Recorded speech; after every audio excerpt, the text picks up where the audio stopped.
করে ফেলবো, আমার ভবিষ্যৎ কি হইব? দুদিন পরে আমার পোলা মায়া হইলে তাদের ভবিষ্যতে কি হইব? কি তুমি চুপ করে আছো কেন?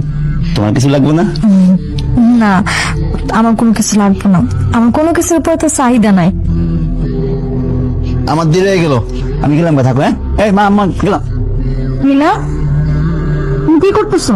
বই পড়তেছি। বই পড়তেছো ভালো কথা, কিন্তু রান্না বান্না কে করবো? ভাবি, আমার সামনে পরীক্ষা, আর মার শরীরটাও তেমন ভালো না। আজকে না হয় তুমি রান্না করো।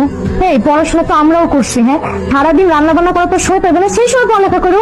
আর এই ঢঙের কথা আমার কাছে বলতে আইসো না, হ্যাঁ, এসব সব বুঝি। লোককে পায় না, তোমাদের মুখে তুলা খাওয়াই দেয়, আর সারাদিন আমার জামাইটাকে বসে বসে তোমরা খাইতেছো। হ্যাঁ ভাবি, এগুলা কি কইতেছো? বৈশা বৈশা খাইতেছি মানে? তুমি কি খাবারের খোটা দিতেছো? অনেক খোটা দিলে কি লাগে? হ্যাঁ, যদি সত্যি সেটা কইতেছি। বুঝলাম না, আমি এই বাড়ির বউ হয়েছি মানে কি তোমাদের মাথা খেয়ে নিছো আমার? হ্যাঁ, আমি কিচ্ছু করতে পারবো না। আজব দুনিয়ায় আসছে, আল্লাহ